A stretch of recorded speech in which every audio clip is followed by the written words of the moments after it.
वहीं पीएम मोदी का मिशन एक बार फिर जन जन तक पहुंचा। प्रधानमंत्री Narendra Modi vocal for local का जो मंत्र उन्होंने दिया था, जिसे हिंदुस्तान की जनता ने आत्मसात किया और इस फेस्टिव सीजन में स्वदेशी सामानों या फिर कहें कि लोकल सामानों की जमकर खरीदारी की। इसका असर यह हुआ कि इस दिवाली चीन का दिवाला निकल गया।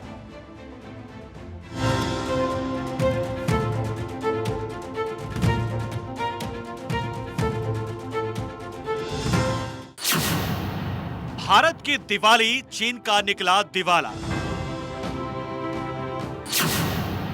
पीएम मोदी के मिशन को देश ने स्वीकारा। वोकल फॉर लोकल से करोड़ों का वारा न्यारा। इस बार त्योहारी सीजन में प्रधानमंत्री मोदी के संदेश का सीधा असर देखने को मिला। मुंबई टू दिल्ली सब जगह skill India, make in India, made in India को तरजीह दी गई।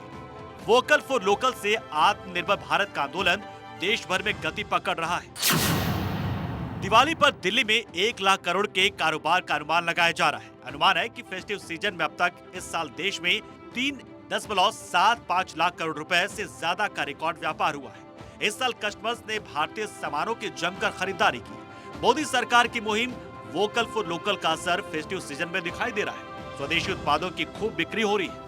Confederation of all India traders यानी CAIT ने सोमवार को एक आंकड़ा जारी किया, जिसके मुताबिक भैया दूज, छठ पूजा समेत कई और त्योहार अभी बाकी हैं, जिनमें करीब 50,000 करोड़ रुपए के और व्यापार होने की संभावना है।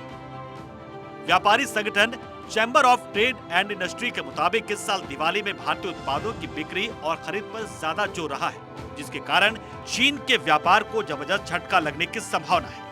गलवान की घटना के बाद से भारतीय ग्राहकों ने अब चीनी सामान मंगाना भी छोड़ दिया है। यही वजह है कि भारतीय उत्पादों की मांग के साथ बिक्री में भी काफी उछाल आया है। प्रधानमंत्री मोदी ने जिस तरह से वोकल फॉर लोकल मिशन को आगे बढ़ाया और जिस तरह से देश की जनता ने इसे आत्मसात किया है, उससे हिंदुस्तान आत्मनिर्भर बनने की राह पर है। इस बार त्योहारों पर लोगों की प्राथमिकता लोकल सामान है। लोग जब खरीदारी के लिए निकल रहे हैं, स्वदेशी उत्पादों को ज्यादा तवज्जो दे रहे हैं।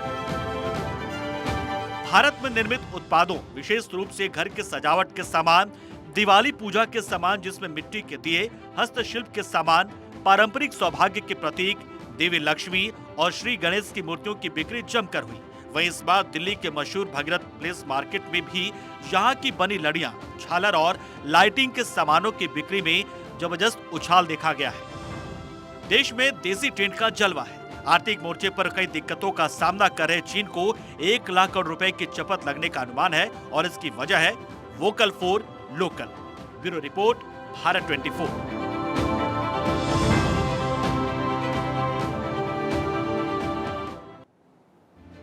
और त्योहारी सीजन चल रहा है। इसी बीच आम लोगों को महंगाई से बड़ी राहत मिली है। लगातार तीसरे महीने खुदरा महंगाई दर में गिरावट देखी गई। ये भी समझिए कि किस तरह से खुदरा महंगाई दर में हर महीने लगातार गिरावट दर्ज की जा रही। लगातार तीसरे महीने गिरावट रही। अक्टूबर की बात की जाए तो रिटेल इन्फ्लेशन यानी खुदरा महंगाई दर जो रही 4.87%।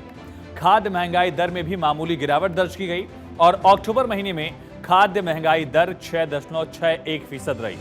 सितंबर में आंकड़ा 6.62% का था और लगातार इसमें गिरावट दर्ज की जा रही है। ये चौथा महीना है जब महंगाई दर में गिरावट देखी गई है। आपको बताते हैं कि किस महीने में इन्फ्लेशन रेट कितना रहा है। अक्टूबर में जैसा हमने बताया कि 4.87% का आंकड़ा था और सितंबर में इसका जो आंकड़ा था वो 5.02% था। अगस्त में और ज्यादा था 6.83%। जुलाई में सबसे ज्यादा एक तरह से अगर देखा जाए 7.44% और लगातार इसमें गिरावट दर्ज की जा रही है। एक तरफ त्योहारी सीजन, लोगों ने खरीदारी जमकर की, दूसरी तरफ महंगाई से भी लोगों को एक तरह से राहत मिली है।